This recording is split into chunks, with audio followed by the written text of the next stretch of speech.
Salam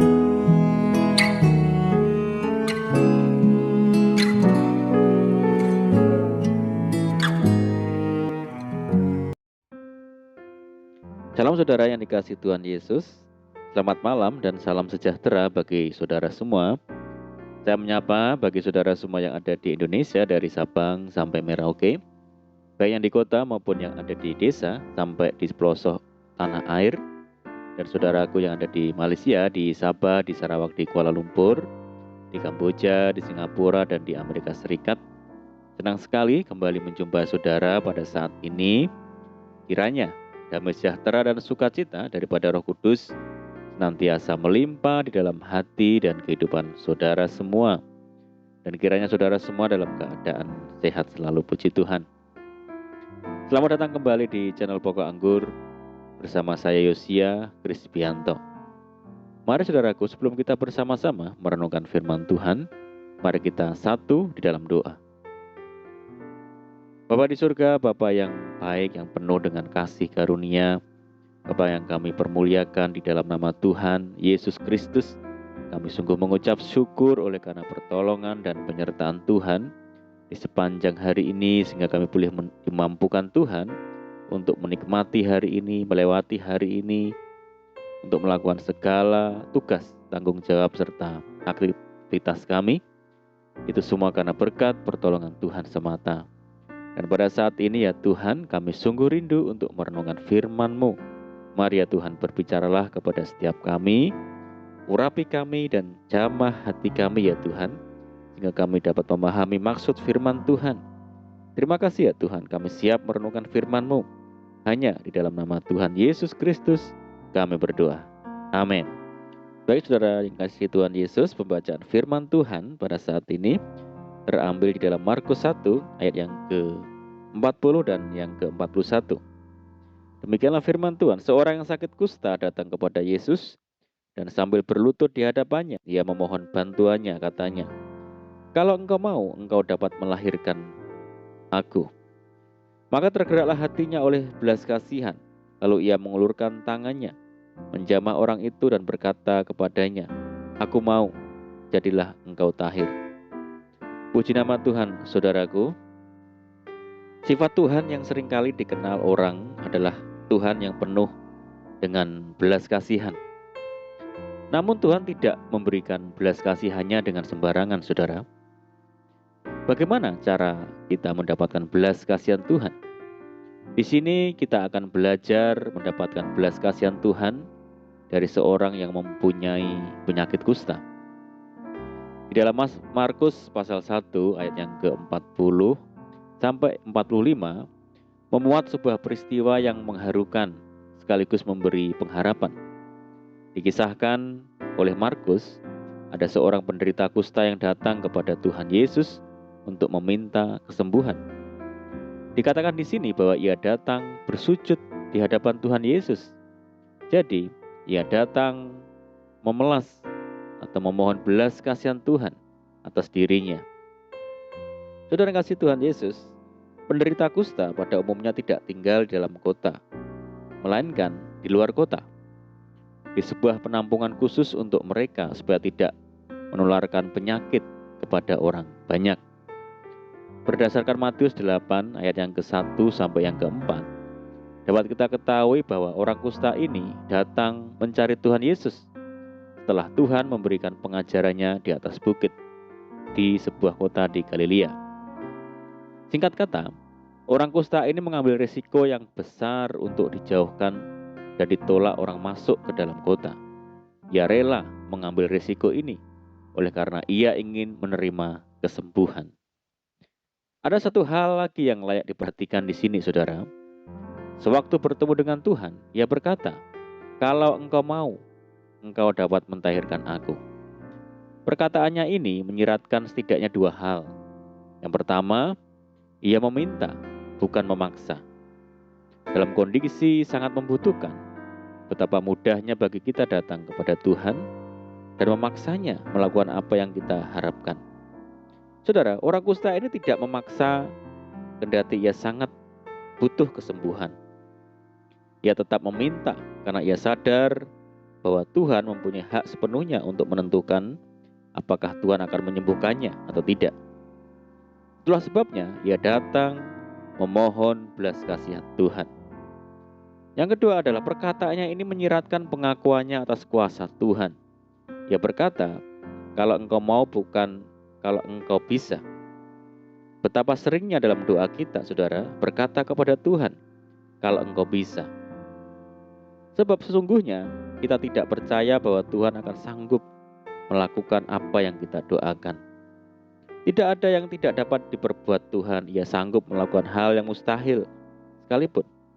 Namun, tidak semua hal diperbuat Tuhan sebab tidak semua hal sesuai dengan kehendak Tuhan. Itu sebabnya perkataan si penderita kusta ini sangat tepat. Ia percaya akan kuasa Tuhan Yesus untuk menyembuhkannya. Ia hanya tidak tahu apakah penyembuhan ini berada di dalam kehendak Tuhan atau tidak. Dan puji Tuhan, saudara, ternyata penyembuhan ini berada di dalam kehendak Tuhan atas dirinya. Tuhan menjawab, aku mau, jadilah engkau tahir. Tuhan pun mengulurkan tangannya dan menjamah orang itu.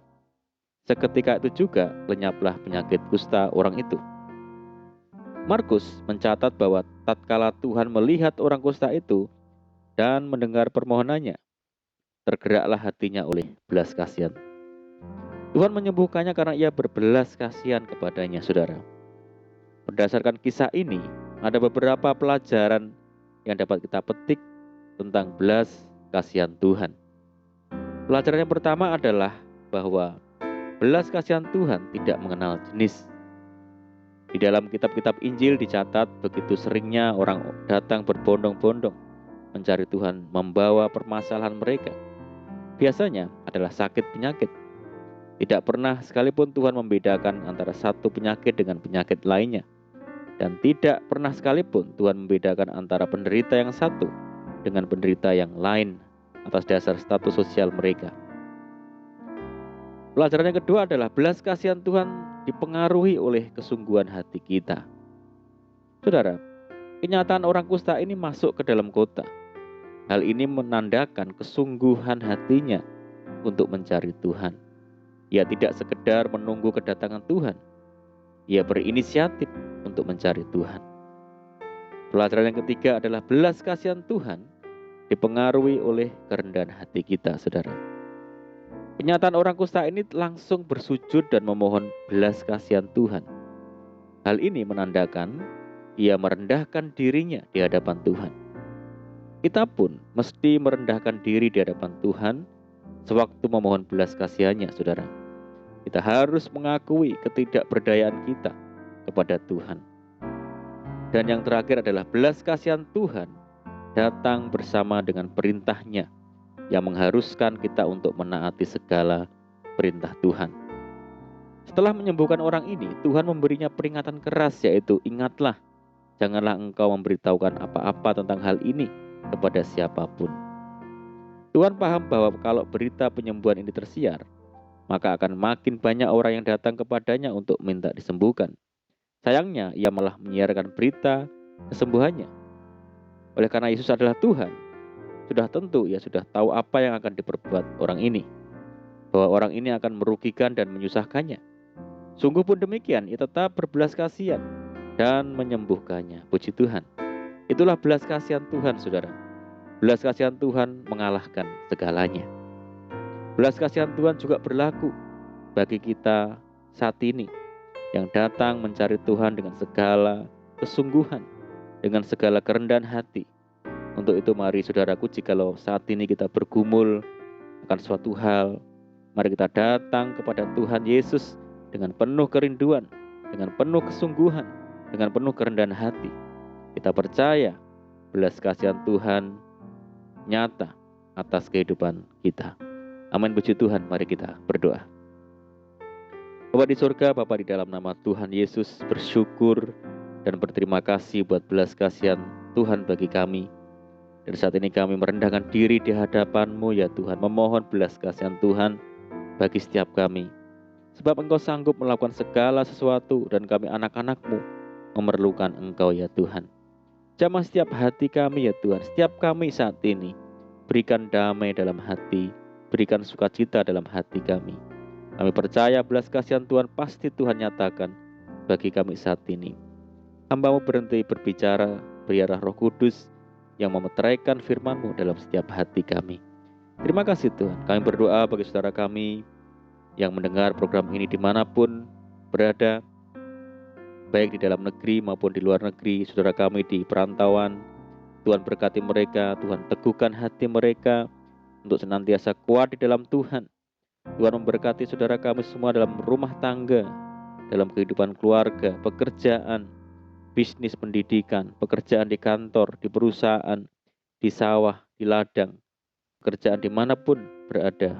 Berdoa bagi saudara kami yang sakit, Tuhan pulihkan, sembuhkan, jamah di dalam nama Tuhan Yesus.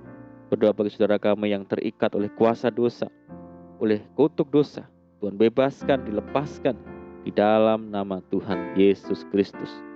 Tuhan berikan penghiburan bagi saudara kami yang menderita, berikan kekuatan bagi setiap kami yang lemah dan putus asa, dan berdoa bagi daerah kami, kota kami, desa kami, dan negeri kami. Tuhan berkati. Terima kasih Tuhan, ini doa kami serahkan ke dalam kuasa Tuhan. Terimalah berkat saudaraku, terimalah berkat. Tuhan berkati engkau dan melindungi engkau. Tuhan menyinari engkau dengan wajah-Nya dan memberi engkau kasih karunia. Tuhan menghadapkan wajah-Nya kepadamu dan memberi engkau damai sejahtera. Kasih karunia Allah Bapa dan kasih Tuhan Yesus Kristus dan persekutuan Roh Kudus menyertai saudara saat ini sampai selamanya. Amin. Puji Tuhan saudaraku, kita sudah mendengarkan firman Tuhan dan saya percaya saudara semua diberkati. Mari tetap bersukacita di dalam Tuhan, tetap mengandalkan Tuhan. Sampai jumpa di renungan berikutnya dan saya ucapkan selamat malam, selamat beristirahat. Doa saya menyertai saudara semua. Tuhan Yesus memberkati. Haleluya.